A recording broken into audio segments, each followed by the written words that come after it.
చక్కగా మీరు ఇప్పుడు వినండి. అప్పుడు నీవు పిలిచిన ఎడల నేను ఉత్తరం ఇచ్చేదను. అక్కడ ఆగు. అదే దేవుడు చెప్తున్నాడు. ఏమని చెప్తున్నాడంటే, నీవు పిలిచిన ఎడల నీకు ఉత్తరం ఇస్తాను. ఇప్పుడు ఈ విడుదల స్వస్థత ఆరాధనకు నువ్వు ఏ సమస్య చేత దేవుని సన్నిధికి వచ్చావు అంటే, నా మందిరములో అడుగు పెట్టావు, నా సన్నిధికి వచ్చావు. అయితే మొట్టమొదట నీవు నన్ను అడగాలి, నువ్వు ఏ బాధతో వచ్చావు, ఆ బాధ అది నాకు తెలియపరచాలి. అది తెలియపరచకపోతే నేను మీకు ఉత్తరం ఇవ్వను. మీరు అది తెలియపరిస్తే నేను ఖచ్చితంగా మీకు ఉత్తరం ఇస్తాను. మీరు ఏదైతే కావాలని ఆశతో వచ్చారో అది ఖచ్చితంగా జరిపిస్తానని దేవుడు మాట్లాడుతున్నాడు. స్తోత్రం చెప్తారా ఒకసారి గట్టిగా? ఇంకొకసారి గట్టిగా చెప్తారా? మీరు ఎప్పుడైతే నన్ను పిలుస్తారో నేను తక్షణమే మీ దగ్గరకు వచ్చేసి మీకు వెంటనే మీకు కావలసినటువంటి కార్యాలు నేను చేస్తానంటున్నాడు దేవుడు. అయితే దేవుని బిడ్డలారా, మొట్టమొదటిగా మనము దేవుని పిలిచేవారిగా ఉండాలి. స్తోత్రం చెప్తారా ఒకసారి గట్టిగా? ఇప్పుడు దేవుని దగ్గర మనకు జవాబు రావాలంటే జాగ్రత్తగా దేవుని వాక్యాన్ని వినండి. దేవుని దగ్గర మనకు జవాబు రావాలంటే మొట్టమొదటిగా దేవుని మనము పిలిచేవారిగా ఉండాలి. ఎప్పుడైతే దేవుని మనం పిలుస్తామో, ఇప్పుడు మనము ప్రార్థన చేస్తుంటాం. ఒక సమస్య, అయ్యా ఈ సమస్య నాకు తీర్చాలయ్యా అని మనము ప్రార్థన చేస్తాం. ఆ ప్రార్థన చేస్తున్నప్పుడు దేవుడు ఆ దర్శనము ద్వారానే దేవుడు మాట్లాడతాడు, స్వరము ద్వారానే దేవుడు మాట్లాడతాడు. ఇదిగో నీవు ఏ ఆశతోటి వచ్చావో, నువ్వు ఏ విధంగా ప్రార్థన చేస్తావు, నీ ప్రార్థన నేను అంగీకరించి నీకు వెంటనే ఉత్తరం ఇస్తాను అని దేవుడు వెంటనే నువ్వు ప్రార్థన చేస్తున్నప్పుడు ఆ ప్రార్థనలో దేవుడు దిగి వస్తాడు. మరి ఆ ప్రార్థన చేస్తున్నప్పుడు దేవునికి మొరపెట్టే విధంగా ఉండాలి. ఒక ఆపద, ఈ ఆపద దేవుని దగ్గర తీర్చాలని మనం ఏం చేయాలంటే మొట్టమొదట మనం మొరపెట్టాలి. మొర ఎప్పుడు వస్తుంది? మనకు ఒక సమస్య తీరకపోతే అప్పుడు వచ్చి మనం గుంజుతా ఉంటాడు. ఒకటి, మనం అనారోగ్యం చేత బాధపడుతున్న వచ్చిన వాళ్ళంతా హెచ్చడి చేస్తారు. రెండోది, మనకు వ్యవసాయ పంటలు పండకపోతే ఎంతగానో కుమిలిపోతాం. ఇంకా పక్కల నుంచి అప్పులు తెచ్చిన వాళ్ళు అప్పులు వచ్చి అడుగుతూ ఉంటాడు. ఇదిగో పిల్లలు అప్పుడే కాపీలు కావాలంటారు, పుస్తకాలు కావాలంటారు.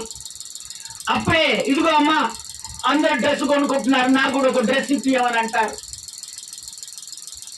ఇప్పుడు ఈ సమయంలో ఆ తగిన ప్రతిఫలం మన దగ్గర లేకపోతే, ఆ స్తోమత మన దగ్గర లేకపోతే, ఆ పంటలు పండకపోతే, మన కార్యం జరగకపోతే మనకు ఖచ్చితంగా దేవుని దగ్గర కన్నీరు వచ్చేస్తుందా రాదా?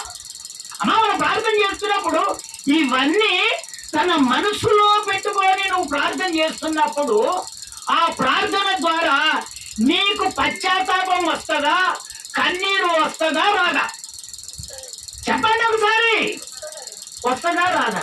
ఇప్పుడు బాధలు లేని వాళ్ళు ఎవరైనా ఉన్నారా? ఇప్పుడు దేవుని సన్నిధికి వచ్చినటువంటి దేవుని బిడ్డలారా, బాధ లేని వారు ఎవరైనా ఉన్నారా? ప్రతి ఒక్కరికి ఎక్కడో ఒక సైడ్లో బాధ ఉంటూనే ఉంటుంది, దుఃఖం ఉండనే ఉంటుంది, ఇట్లా వేదన ఉండనే ఉంటుంది. అయితే దేవుడు చెప్తున్నటువంటి మాట, ఇవన్నీ పోవాలంటే నువ్వు ఏం చేయాలంటే, నువ్వు అందరి దగ్గర మొరపెట్టడం కాదు, వాడు వచ్చి నన్ను గుంజుతున్నాడని వాడితో మొరపెట్టడం కాదు. ఇవన్నీ తన హృదయంలో పెట్టుకొని, ఇప్పుడు నా సన్నిధికి వచ్చావే, ఇప్పుడు నా సన్నిధికి వచ్చినటువంటి నీవు ఎవరు చూడక మునిపే నాకు మొరపెట్టు, నేను ఖచ్చితంగా నీకు ఉత్తరం ఇస్తాను. స్తోత్రం చెప్తారా ఒకసారి గట్టిగా? ఇంకొకసారి గట్టిగా చెప్తారా? ఖచ్చితంగా నువ్వు ఏ బాధతో వచ్చావో, ఏ సమస్య తీరాలని దేవుని సన్నిధికి వచ్చావు, తక్షణమే నా దేవుడు అది తీరుస్తున్నాడు. స్తోత్రం చెప్తారా ఒకసారి గట్టిగా?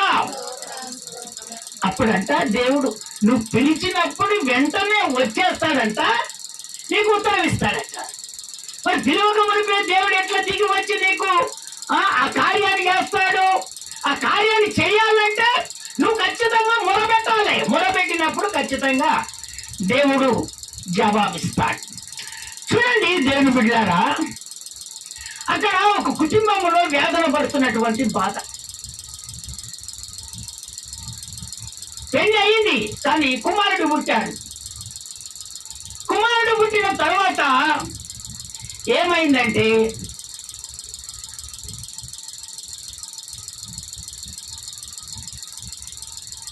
ఎల్లగొట్టం అనేసరికి ఇక తప్పే పరిస్థితి లేదు. భార్యని పిల్లవాడిని ఇంత ఆహారం తీసుకొని వచ్చి తాగటానికి నీళ్లు పెట్టి కాస్త దూరం వెళ్ళి పంపించేశారు. స్తోత్రం చెప్తారా ఒకసారి గట్టిగా? ఇంకొకసారి గట్టిగా చెప్తారా? చూడండి, ఆయనకి ఇద్దరు భార్యలు. ఎంతమంది భార్యలు? ఇద్దరు భార్యలు. ఇద్దరు భార్యలు ఉన్నోళ్ళకు ఖచ్చితంగా గొడవలు వస్తాయి. వస్తాయా రావా? ఖచ్చితంగా గొడవలు వస్తాయి. ఈమె ఒక పని చేస్తే ఆమె ఒక పని చేస్తాయి. ఇది ఈమెతో మంచిగా ఉందామంటే మళ్ళీ ఆమె గొడవ పెట్టుకుంటుంది, ఆమెతో మంచిగా ఉందామంటే ఈమె గొడవ పెట్టుకుంటుంది. చాలా బాధాకరములైనవి ఉంటాయి. అయితే అక్కడ జరిగింది ఏంటంటే, మొట్టమొదట ఒక భార్య పిల్లలు కనలేదు. జాగ్రత్తగా వినండి, ఒక భార్య పిల్లలు కనలేదు. బాగా ఆమె ఆస్తిపరురాలు, ఆమెకు సమస్తం ఉన్నాయి. ఏదంటే అది కావలసినవన్నీ సకల ఆశీర్వాదం ఉంది. కానీ ఆమెకేం లేదంటే పిల్లలు లేదు. ఈ పిల్లలు లేనప్పుడు అక్కడ ఉన్నటువంటి వాళ్ళంతా హెచ్చడి చేస్తావునమ్మా, ఈమె ఇంతకాలం అయిపోయింది కదా, ఎంత ఆస్తి ఉంటేంది, ఎంత ఆస్తి ఉంటేంది, ఎంత ఐశ్వర్యవంతురాలు అయితేంది, ఎన్ని ఉంటేది కానీ ఒక పిల్లలు లేరు. స్తోత్రం చెప్తారా ఒకసారి గట్టిగా? హెచ్చడి చేస్తారా చేయరా? ఖచ్చితంగా హెచ్చడి చేస్తారు. అక్కడ ఆమె హెచ్చడి చేస్తే ఆ బాధకు తట్టుకోక ఆ ఇంట్లో పని చేస్తావా, బట్టలు ఉతికేటావా, ఆమె పని చేస్తావా, ఆమెను ఏం చేసిందంటే చిన్నగా తన భార్యను తన భర్తకు, అయ్యా ఇక నాకు పిల్లలు పుట్టరు కానీ మన దాచింది కదా, ఆమెను పెళ్లి చేసుకో, ఇక పిల్లలు పుట్టారు. స్తోత్రం చెప్తారా ఒకసారి గట్టిగా? ఈ బాధ ఎందుకు వచ్చింది? బాధ ఆల్రెడీ దేవుడు ఇస్తాడని చెప్పాడు, దేవుడు ఇస్తాడని చెప్పాడు. ఇన్నది భర్త దేవుడి మీదనే నిరీక్షణ కలిగి ఉన్నాడు, భర్త ఇస్తాడని. ఈయనేం చేస్తుంది? అందరు హెచ్చరి చేసేసరికి ఆ మైండ్ అంతా ఏమైపోయిందంటే, దేవునితో ఉండి ఆ దేవుని మాటకు అంకితమై నిరీక్షణ కలిగి ఉన్నటువంటి ఆమె అన్ని మాటలు అనేసరికి ఈమె మైండ్ అంతా ఆ మాటలలోనికి పోయింది, లోకాటిలోనికి పోయింది. దేవునికి విశ్వాసం మీద ఉంది, దేవుడు నాకు ఖచ్చితంగా ఇస్తాడనే విశ్వాసంతో ఉంది. వీళ్ళందరూ తల ఒక మాట అనేసరికి మైండ్ చేంజ్ అయిపోయింది. ఇక నాకు పుట్టరేమో అని కొంతమంది ఏం చేస్తారంటే, దేవుడు చెప్పినా కూడా కొంతమంది అలా మైండ్ వేరే రకంగా ఉంటుంది. దేవుని బిడ్డలారా, దేవుడు ఒక మాట చెప్పాడంటే అది ఖచ్చితంగా జరుగుతుంది. కొంచెం లేటుగా కావచ్చు, వెంటనే కావచ్చు, అది ఖచ్చితంగా జరుగుతుంది. ఇది ఫాలో కావాలి, దేవుని ఫాలో కావాలి. మనం అంగీకరించి బ్రతుకుతున్నటువంటి మన దేవుడు, మనకు సమస్తం ఇచ్చినటువంటి దేవుడు ఒక చిన్న కార్యం చేయడా, ఆ కార్యం చేస్తాడు. ఆయన తెలుసు చేస్తాడు. కానీ ఈ జనాలను బట్టి మనం ఏం చేస్తున్నామంటే, మన మైండ్ అంతా ఆబ్సెంట్ అయి చేసుకుంటున్నాం. వాళ్ళు ఏదో ఒక మాట అంటా ఉంటే ఆ మాటను బట్టి దేవుని దూరం చేసే ఎటుపాటు మాటలు మాట్లాడుతూ ఉంటారు. ఆ మాటలు మాట్లాడటం వలన మనం ఏం చేస్తాం? కాస్త దేవునికి దూరం అయ్యేటట్టుగా ఉంటాం. ఇప్పుడు జరిగిందవే. ఇస్తానని చెప్పాడు. భర్త అనుకున్నాడు ఖచ్చితంగా నాకు దేవుడు ఇస్తాడు అని విశ్వసించాడు. ఈమె కూడా విశ్వసించింది. ఈ లోక మాటలు విని నువ్వు నా దాసిని పెళ్లి చేసుకుంటావా, చేసుకో, నాకు కావాలి, ఇప్పుడు కుమారుడన్నా కుమార్తెన్న కావాలి. పట్టుబట్టింది. పట్టుబట్టినప్పుడు ఆగుతారని ఊరు ఆగరు కదా, లేకపోతే మళ్ళీ పోతే సంసారం ఖరాబ్ అవుతుంది. స్తోత్రం చెప్తారా ఒకసారి గట్టిగా? ఇప్పుడు చేసుకోకపోతే సంసారం ఖరాబ్ పోతుందా అట్లే ఉంటుందా? అమ్మా గొడవలు రావా? వినకపోతే గొడవలు వచ్చేస్తాయి కదా. ఇవన్నీ చూసుకొని అమ్మా నువ్వు చెప్పినట్టుగానే నేను చేస్తానని చెప్పి ఆమెను పెళ్లి చేసుకుంటే చక్కని కుమారుడు పుట్టాడు. స్తోత్రం చెప్తారా ఒకసారి గట్టిగా?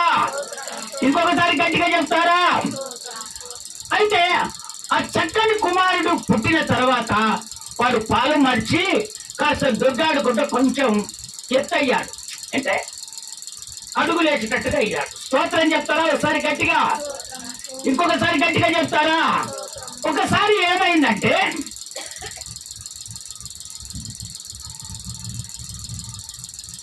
ఇస్తానని వాగ్దానం చేసినటువంటి దేవుడు ఆ టయానికి ఆమెకు గర్వఫలం ఇచ్చాడు. స్తోత్రం చెప్తారా ఒకసారి గట్టిగా? ఇంకొకసారి గట్టిగా చెప్తారా?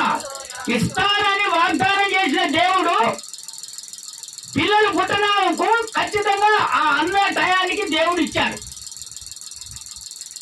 ఇచ్చిన తర్వాత ఏమైపోయిందంటే ఈ దాసికి పుట్టినటువంటి కుమారుడు ఉన్నాడే, ఈ కుమారుడు అబ్రహాం. ఆయన పేరేం పేరంటే అబ్రహాం. భార్య పేరేం శారా. ఇంకొక భార్య పేరేం పేరో తెలుసా? ఎవరైనా చెప్పగలుగుతారా? అమ్మా చెప్పగలుగుతారా? తెలియదా? ఇంకా హాగార్. ఏ పేరు ఆ పేరు? అబ్రహాంకి ఎంతమంది భార్యలు? 2 భార్యలు. తర్వాత కూడా ఇంకొక ఆమెను కూడా చేసుకున్నారు. ఎంతమంది? అయితే 2. ఈ ప్రజెంట్ లో ఇప్పుడు మనం పోయేది ఏంటి? 2. అబ్రహాంకి ఎంతమంది? 2 భార్యలు. 2 భార్యలు మొదటి భార్యకు పిల్లలు పుట్టకపోతే ఆ భార్య పెళ్లి చేసింది. ఈమెకు సంతానం కలిగింది. దేవుడు అన్న టయానికి ఆమెకు సంతానం ఇచ్చాడు దేవుడు. అయితే వాడిని ఏమంటారు? మనమే పుట్టినరోజు అంటాం. అక్కడ సున్నతి. స్తోత్రం చెప్తారా ఒకసారి గట్టిగా? ఆ సమయానికి ఆ బాబుకు ఆ విధంగా చేసిన తర్వాత ఈ అబ్రహాము వచ్చేస్తున్నాడు. వచ్చేస్తుంటే ఇప్పుడు సమితికి పుట్టినటువంటి కుమారుడు ఉంది కదా, డాడీ అనుకుంటే దగ్గరికి రాగానే ఈ పెద్దామ చూసింది. అబ్బా, ఈ ఉంచుకున్నటువంటి దాసి కుమారునే ఇంత ప్రేమగా చూసుకుంటున్నాడు, నా కుమారుని ఏ విధంగా చూసుకుంటాడని ఆమె ఏం చేసింది? నీవు ఈ దాసిని ఈ కుమారుని ఇంట్లోకి వెళ్ళి వెళ్ళగొట్టాలి. ఏం చేయాలంటుంది? వినండే బాగా, ఏం చేయాలంటుంది? వెళ్ళగొట్టాలి. అంటే ఇంట్లోకి వెళ్ళి వెళ్ళగొట్టాలి. ఉంటేనేమో నేనన్నా ఉండాలి, లేకపోతేనే ఆమె ఉండాలి. నేనుంటేనేమో ఆమె నిలగొట్టాలి. అంటే అబ్రహాముకు చాలా బాధ కలిగింది. ఎవరికైనా కొడుకును భార్యను ఎల్లగొట్టాలంటే మనసు ఒప్పుతుందా? ఒప్పుతుందామా? ఒప్పదు. బా, చిన్న అడుగులు వేస్తున్నటువంటి పిల్లగాడు. చూడండి, ఒక బాబు దొడ్డాడుకుంటూ ఉంటుంటే పని ఇసిరి కొట్టమని ఎంత బాధ అనిపిస్తుంది. పోనీ ఓలో చిన్నగా కొట్టని ఎంత బాధ అనిపిస్తుంది. అయితే దగ్గరికి పిలిచేసి, అమ్మా నీవు నీ కుమారుని తీసుకో, ఖచ్చితంగా నువ్వు ఏదైనా ఒక దేశం వెళ్ళిపోవాలమ్మా అని చెప్పు అబ్రహాం అని చెప్పగానే వెంటనే ఆమె తన కుమారుని తీసుకొని అంత సర్దిగట్టాడు. ఎందుకంటే ఆకలి ఎత్తుదని సర్దిగట్టు ఒక తిట్టి, నీళ్ళ తిట్టి పెట్టి ఇక పంపించాడు. పంపిస్తే అడవిలోనికి పోయింది. ఎవరు లేరు ఆ అడవిలో. ఆ అడవి పేరు బయర్షెబ. ఏం పేరు ఆ పేరు? అడవి బయర్షెబ. ఆ అడవిలోనికి వెళ్ళిపోయిన తర్వాత నీళ్ళు అయిపోయినాయి. ఏమైపోయినాయి? నీళ్ళు అయిపోయినాయి. నీళ్లకు పిల్లగాడు ఏడుస్తా ఉన్నాడు. పిల్లగాడు ఏడిస్తే తల్లి ప్రాణం ఎంత కొట్టుకుంటది? కొట్టుకుంటుందా కొట్టుకోదా? ఏనండి ఏసమ్మా, నీకు నిద్ర వస్తుంది, యేసు నామములో నిద్ర మత్తును దేవుడు తీసివేసినట్టుగా ఒక్కసారి స్తోత్రాలు చెప్తారా? కొంతమందికి ఈ సమయాన్ని వస్తుంది నిద్ర. ఇప్పుడు ఏ టైం కాదు, ఈ టైం ఏం టైము? ఇప్పుడు ఈ టైం మనకు విడుదల ఆరాధన సమయం. ఈ సమయంలో నిద్ర వస్తుందా? అసలు ఒకసారి చేతులెత్తి స్తోత్రాలు చెప్తారా? ఇంకొకసారి స్తోత్రాలు చెప్తారా? దేవుని మాటలు చూడు. ఇప్పుడు అక్కడికి అడవికి పోయింది. ఏ మొగ దిక్కు లేదుగా. అంత దూరం పంపించాడు, వచ్చేసాడు. మళ్ళీ ఆమె పిల్లగాడు ఏడుస్తుంటే ఆ బాధకు తట్టుకోక ఎదురుము కొట్టుకొని నీళ్ళు ఎక్కడ దొరుకుతాయి అని ఆ అడవిలో అంత దూరం పిల్లగాని పడేసి అంత దూరం కూర్చొని, ఇక్కడ ఎవరు నన్ను ఆదరించి, నా భర్త నన్ను ఆదరిస్తాడని అనుకున్నా, ఇదిగో నా యజమానురాలు నన్ను ఆదరిస్తాడనుకున్నా, ఆయన కింద ఎంతో మంది పని మనుషులు ఉన్నారు, ఆదరిస్తారనుకున్నా, పక్క వాళ్ళు ఎవరైనా సరే నన్ను ఆదరిస్తారనుకున్నా, కానీ నన్ను ఎవరు ఆదరించలేదని అప్పుడు ఆమె నిలుమొక్కల మీద ఉండి తన కుమారుడి నిమిత్తమై కన్నీరు గార్చి మొరబెడుతుంది. స్తోత్రం చెప్తారా ఒకసారి గట్టిగా? ఇంకొకసారి గట్టిగా చెప్తారా? దేవుడు మొట్టమొదటి ఏమన్నాడు? మొట్టమొదట ఏమన్నాడు? పిలవమన్నాడా? నీవు మొట్టమొదట దేవుణ్ణి పిలవాలి. ఇప్పుడు అక్కడికి వెళ్ళి ఎవరు పిలుస్తుంది? అమ్మా, ఎవరిని పిలుస్తుంది? ఇప్పుడు ఆ సమయంలో ఎవరైనా సరే నీకు బాధ వచ్చినప్పుడు నీ బంధువులే కానీ, నీ తోడు పుట్టిన వాళ్ళే కానీ, నీ స్నేహితులే కానీ ఎవరైనా కూడా చెయ్యి వదిలిపెట్టి వెళ్ళిపోతారమ్మా. కానీ నా దేవుడు చెయ్యి వదిలిపెట్టడు. నువ్వెంతగా మొరపెడతావో, ఎంతగా పిలుస్తావో మొరపెట్టి కన్నీరు కార్చి, నా ప్రభువా నా కోరిక తీర్చు, నా ప్రభువా నా అనారోగ్యాన్ని వినిపించు, నా ప్రభువా నా ఆలోచన సఫలపరచు, ప్రభువా నేను ఒక విధానమైనటువంటి మార్గంలో నడవాలని నువ్వు ఎప్పుడైతే కన్నీరు కార్చి ఆయన పిలిచి మొరపెడతావో, నా దేవుడు తక్షణమే నీకు ప్రత్యక్షమవుతాడు. కన్నీరు కారుస్తున్నావా? ఇదిగో నువ్వు కోరుకున్నది, ఇదిగో ఉత్తరం ఇస్తున్నాను నీకు జవాబు. స్తోత్రం చెప్తారా ఒకసారి గట్టిగా? ఇంకొకసారి గట్టిగా చెప్తారా? దేవుని బిడ్డలారా, మీరు ఏ ఆలోచన ద్వారా వచ్చారో నా దేవుడు అంటున్నాడు, మీరు గిట్ట ఆయనని పిలిస్తే, మొరపెట్టి ఆయనను పిలిస్తే ఆయన ఖచ్చితంగా మీరు ఏ సమస్య చేత బాధపడుతున్నారో, ఏది కావాలని నా ప్రభు దగ్గర పాదాలు పట్టుకుంటున్నారో ఆయన ఖచ్చితంగా ఆయన తీరుస్తానని మాట ఇచ్చాడు. ఖచ్చితంగా తీరుస్తాడు. స్తోత్రం చెప్తారా ఒకసారి గట్టిగా? ఆయన చెప్తున్నాడు, నువ్వు పిలువు, నేను వెంటనే ప్రత్యక్షమవుతాను, ఆ పిలుపు తగ్గట్టుగా నీకు కార్యాలు చేస్తానని దేవుడే చెప్తున్నాడు. మరి కొంతమంది పిలువరు, ఎవరెవరో పిలుస్తారు, అక్కడ రాని వాళ్ళందరూ పిలుస్తూ ఉంటారు. ఆ సమయంలో ఎవరు పడితే వాళ్ళని పిలుస్తారు. మన విషయాలు కూడా కొన్ని చెప్పరాని కూడా చెప్పేస్తారు ఆ సమయంలో. అందుకని దేవుని బిడ్డలారా, చెప్పరాని ఏమైనా ఉంటే నా యేసయ్య పాదాలు పట్టుకుని ఆయనకు మాత్రమే చెప్పారా, కానీ ఎవరికి చెప్పొద్దు. ఆయన మాత్రమే తీర్చగలడు. స్తోత్రం చెప్తారా ఒకసారి గట్టిగా? చదవండి ఆదికాండం 21వ అధ్యాయము 17వ వచనం. 21:17 21:17 ఆది కాండం. దేవుడు ఆ చిన్నవాణ్ణి మొరను వినెను. ఆ చిన్నవాని మొర వినెను. అప్పుడు దేవుని దూత ఆకాశము నుండి ఆగారు పిలిచి ఆగారు నీవెందుకు నీవు ఎందుకు వచ్చి తినని నీకేమి వచ్చినదని భయపడకుము. ఆ చిన్నవాడున్న చోట దేవుడు వాని స్వరము విని ఉన్నాడు. ఇదిగో మొట్టమొదట వాడి కేకలేస్తున్న ఏడుపును మొట్టమొదట ఆ పిల్లవాడి మొరనే దేవుడు విన్నాడు. వాని స్వరము విని ఉన్నాడు. నీవు లేచి ఆ చిన్నవాణ్ణి లేవనెత్తి చేత పట్టుకొనుము. నీ చేత పట్టుకొనుము. వానిని గొప్ప జనముగా చేసేదనని ఆమెతో అనెను. స్తోత్రం చెప్తారా? ఓసారి గట్టిగా, ఇంకొకసారి గట్టిగా చెప్తారా? 16వ వచనం చదువు. ఈ పిల్లవాడిని చావును నేను చూడలేనని అనుకొని విట్టి వేత దూరం వెళ్ళి అతని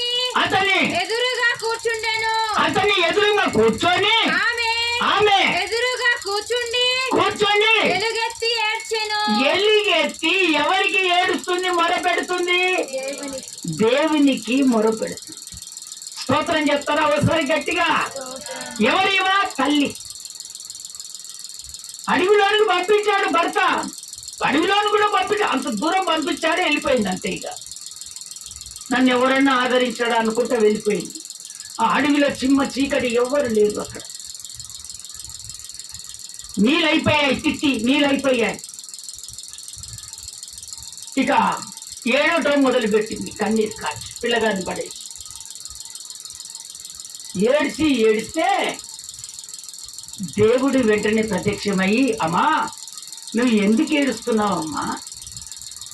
నీ పిల్లవాని మొర నేను మొట్టమొదటిగా విన్నాను, అందుకనే నీ దగ్గరికి నేను వచ్చాను. దేవుని బిడ్డలారా, మీరు ప్రార్థన చేస్తున్నప్పుడు దేవుడు ప్రత్యక్షము కాడని మీరు ఎప్పుడు అనుకోకూడదు. దేవుడు నాతో మాట్లాడట్లేదని ఎప్పుడు అనుకోకూడదు. ఈరోజు నీ మనసులో ఒక చేంజ్ రావాలని దేవుడు కోరుకుంటున్నాడు. నీ అనారోగ్యం ఎందుకు విడుదల కాదు, నీ సమస్య ఎందుకు తీరదు, నీ బాధ ఎందుకు తొలిపోదు.